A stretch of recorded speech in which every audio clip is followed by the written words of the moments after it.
औज़ुबिल्लाहिमिनश्शैतानिर्रजीम बिस्मिल्लाहिर्रहमानिर्रहीम रब्बि ज़िदनी इल्मा। अस्सलामु अलैकुम 9th क्लास। आई होप कि आप सब लोग खैरियत से होंगे।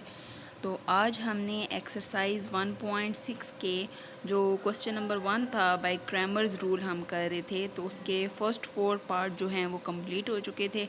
अब नेक्स्ट 5, 6, 7, 8 ये वाले पार्ट हम करेंगे आज वाली वीडियो में। तो क्रैमर्स रूल के ज़रिए हम इसको सॉल्व करना शुरू करते हैं। तो ये हमारे पास इसका 5th पार्ट है, ठीक है। सबसे पहले हम क्या करेंगे कि लेट चलें पहले मैट्रिसेस बना लेते हैं, फिर हम उनको नाम दे देंगे। तो यहाँ पर 3 आ जाएगा, यहाँ पर -2, यहाँ -6 और यहाँ पर 4। फिर हमारे पास जो वेरिएबल्स हैं वो हमारे पास हैं x and y is equal to, equal के साइड पे हमारे पास 4 और 7 है, 4 एंड 7। तो अब हम लेट कर लेते हैं कि लेट जो ए मैट्रिक्स है वो हमारे पास है 3, -6, -2 एंड 4 एंड कैपिटल X हमारे पास हैं ये स्मॉल x y वाली जो मैट्रिक्स है, और बी मैट्रिक्स हमारे पास है ये जो 4 एंड 7 वाली थी। Then AX is equal to B। अब ये मैंने कैसे लिखा है, ये A है पूरी, ये X है और इक्वल टू ये पूरी B है, तो AX is equal to B। अब हमने X एंड Y की वैल्यू निकालनी है, तो हम फार्मूला लिख लेते हैं। एज़ A जो X है उसके लिए हमारे पास होता है AX का डिटर्मिनेंट डिवाइडेड बाय A का डिटर्मिनेंट, बीच में हम लाइन लगा लेते हैं, और इस साइड पे y is equal to a of y का डिटर्मिनेंट डिवाइडेड बाय a का डिटर्मिनेंट।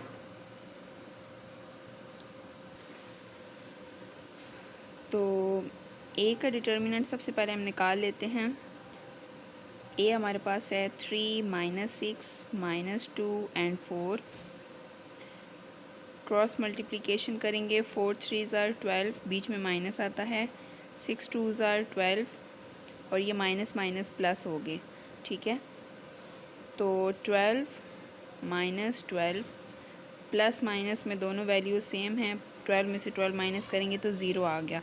अब जो हमारे पास डिटर्मिनेंट ऑफ a है वो इक्वल टू 0 हो गया, इसका मतलब है विच इज़ सिंगुलर, ये हमारे पास सिंगुलर आ गया। और हमारे पास कंडीशन ये होती है कि ये जो a है ये नॉट इक्वल टू 0 होना चाहिए, मींस के नॉन सिंगुलर होना चाहिए। तो अब ये इक्वल टू 0 हो गया, सिंगुलर हो गया है, तो इसलिए इसका सोल्यूशन पॉसिबल नहीं होगा। तो हम लिखेंगे सोल्यूशन इज़ नॉट पॉसिबल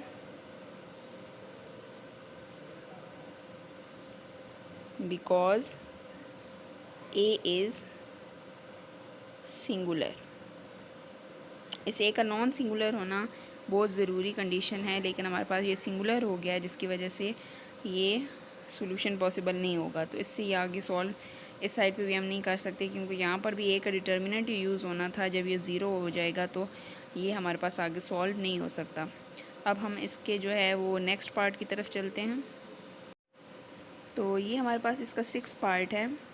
तो सबसे पहले हम मैट्रिसेस बना लेते हैं। यहाँ पर 4 और यहाँ पर 1 है, यहाँ -3 और यहाँ पर -1 है। साथ हमारे पास जो वेरिएबल्स हैं वो x एंड y हैं, और इक्वल के साइड पे हमारे पास 9 और -5 है।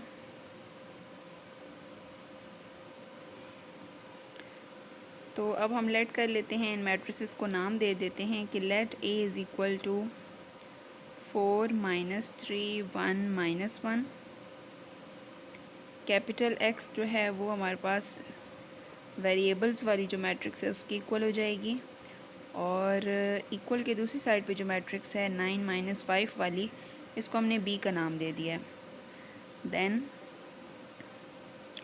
AX is equal to B। अब x की वैल्यू निकालने के लिए जो हमारे पास फार्मूला है क्रैमर्स रूल में, वो है AX का डिटर्मिनेंट ओवर a का डिटर्मिनेंट, और y का फार्मूला हमारे पास है a ऑफ y का डिटर्मिनेंट डिवाइडेड बाय a का डिटर्मिनेंट। तो सबसे पहले जो है वो हम ए का डिटर्मिनेंट निकाल लेते हैं। ए का determinant is equal to 4 minus 3 1 minus 1। Cross multiplication होगी, 4 जब -1 से मल्टीप्लाई होगा तो -4, बीच में माइनस आता है, और -3 जब 1 से मल्टीप्लाई होगा तो -3, -4 minus minus plus 3, -1 which is not equal to 0। तो इसका मतलब है कि इसका सोल्यूशन पॉसिबल है हमारे पास। अब हम ए ऑफ एक्स और ए ऑफ वाई वो कर लेते हैं। अच्छा, सबसे पहले यहाँ पर ए ऑफ एक्स क्या है?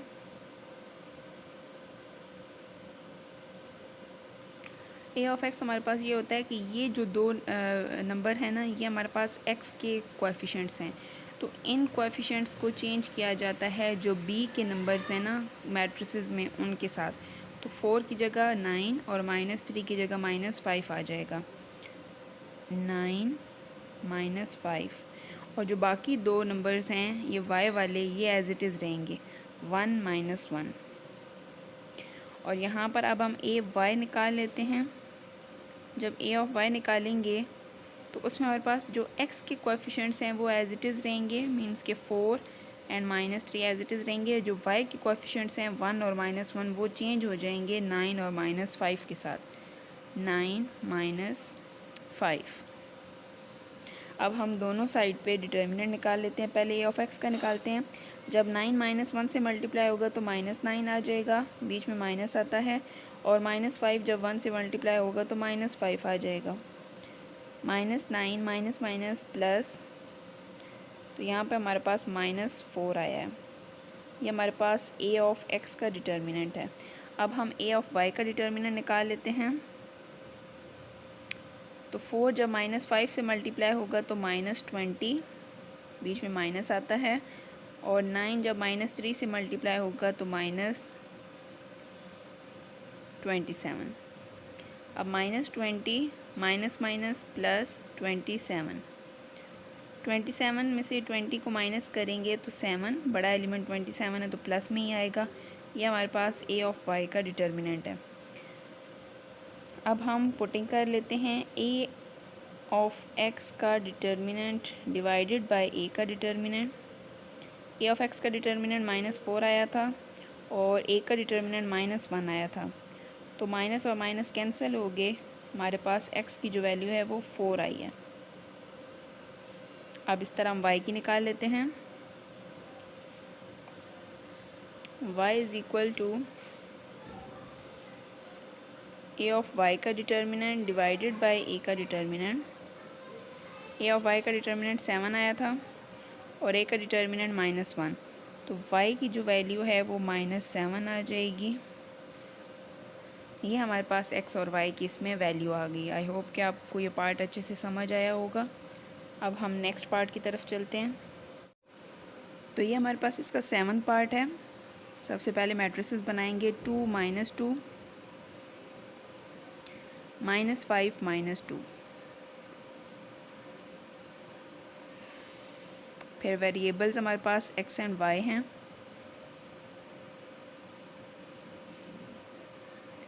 और इस साइड पे 4 -10। अब लेट इस मैट्रिक्स को पूरी को हम ए कह देंगे।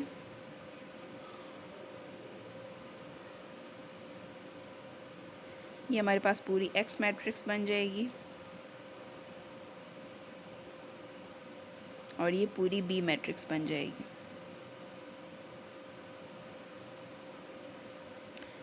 तो A X is equal to B.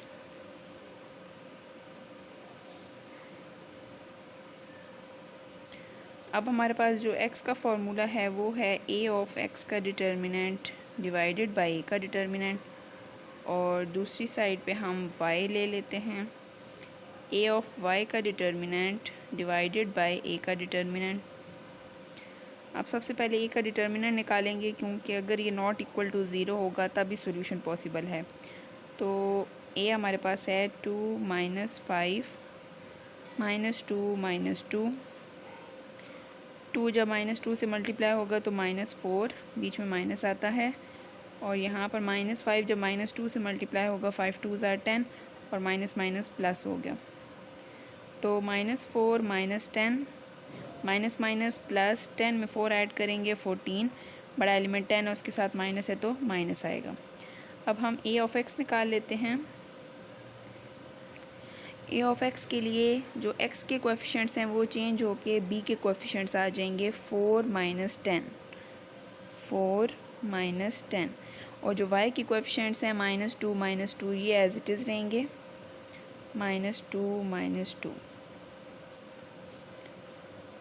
अब हम इनको क्रॉस मल्टीप्लिकेशन करेंगे। 4 -2 से मल्टीप्लाई होके -8, बीच में माइनस आता है और 10 2 टाइम 20, दोनों के साथ माइनस है, माइनस माइनस प्लस हो गया। तो -8 - 20 इज़ इक्वल टू 28, क्योंकि माइनस माइनस प्लस, लेकिन बड़ा एलिमेंट 20 है उसके साथ माइनस है तो यहाँ पर माइनस आएगा। तो x के लिए हमारे पास a ऑफ x का जो डिटर्मिनेंट है वो और a का डिटर्मिनेंट दोनों वैल्यूज़ आ चुकी हैं। a ऑफ x का डिटर्मिनेंट हमारे पास आया है -28 और a का डिटर्मिनेंट आया है -14। तो ये माइनस और माइनस ख़त्म, 14 1 टाइम 14, 14 2 टाइम 28। तो x की जो वैल्यू है वो हमारे पास आ गई 2। अब हम y की निकाल लेते हैं। a ऑफ y का डिटर्मिनेंट निकालना है तो पहले हम a ऑफ y निकालेंगे।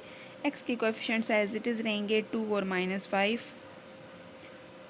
y के जो कोएफिशिएंट्स हैं मींस के -2 एंड -2 ये चेंज हो जाएंगे 4 एंड -10 के साथ, 4 - 10। अब हम क्रॉस मल्टीप्लिकेशन करेंगे। 2 जब -10 से मल्टीप्लाई होगा तो -20, बीच में माइनस आता है, 5 4 ज़ार 20, plus minus minus, -20 minus minus plus 20, तो ये दोनों कट के ज़ीरो हो गए। इसका मतलब है कि a ऑफ y का जो डिटर्मिनेंट है वो ज़ीरो आया है। तो y की वैल्यू हमारे पास क्या आ जाएगी, a ऑफ y का डिटर्मिनेंट डिवाइडेड बाय a का डिटर्मिनेंट। a ऑफ y तो ज़ीरो आया था और a का डिटर्मिनेंट 14 आया था, -14। ऊपर ज़ीरो हो नीचे कोई भी नंबर हो तो वो सारी टर्म ज़ीरो बन जाती है। तो y की वैल्यू हमारे पास आ गई 0। तो इस तरीके से हमने x और y दोनों की वैल्यूज़ निकाल ली हैं। आई होप कि आपको ये पार्ट अच्छे से समझ आया होगा। अब हम इसके लास्ट पार्ट की तरफ चलते हैं। ये हमारे पास इसका लास्ट पार्ट है, इसको हम सॉल्व करना शुरू करते हैं। 3 - 4 और यहाँ पर इसके साथ 1 है, 1 और यहाँ पर 2, तो 1 एंड 2। वेरिएबल्स हमारे पास x एंड y हैं और यहाँ पर 4 और 8। तो लेट कर लेते हैं कि ये पूरी हमारे पास मैट्रिक्स A के इक्वल है। So 3 - 4 1 and 2, x is equal to x and y, b is equal to 4 and 8। So ax is equal to b। तो यहाँ से हमारे पास जो टर्म बनेगी x is equal to a inverse b। अब हमने a इन्वर्स फाइंड करना है तो a इन्वर्स का फार्मूला लिख देंगे, adjoint of a divided by determinant of a। Adjoint of a find करना है तो a की जगह पे जो a मैट्रिक्स दी हुई है वो पुट कर देते हैं, होल डिवाइडेड बाय डिटर्मिनेंट निकालते हैं। 3 को 2 से मल्टीप्लाई करेंगे तो 6, बीच में माइनस आता है और यहाँ पे प्लस माइनस, -4 1 ज़ार 4 मीन्स के -4 आया है। अब हम यहाँ पर एडजॉइंट निकाल लेते हैं। 3 और 2 की पोजीशन चेंज हो जाएगी और 4 जो -4 था वो +4 हो जाएगा और जो 1 वो -1 हो जाएगा, divided by 6, minus minus +4, 2 - 1 4 3 divided by यहाँ पर 6 + 4 10 हो जाएगा। अब इस 10 को हर एक एलिमेंट के नीचे आप अलग-अलग लिखेंगे। 3/10, 1/10 माइनस में है, 2 1 ज़ार 2, 2 5 ज़ार 10, तो ये टर्म हमारे पास बन जाएगी 1/5। यहाँ पर 2 का टेबल 2 5 ज़ार 10 और 2 2s are 4, तो ये हो जाएगा 2/5। यहाँ पर -1/10 एज इट इज़ रहेगा क्योंकि सिंप्लीफाई नहीं हो सकता। यहाँ पर भी 3/10 एज इट इज़ रहेगा क्योंकि सिंप्लीफाई नहीं हो सकता। तो ए इन्वर्स हमारे पास आ चुका है। अब हम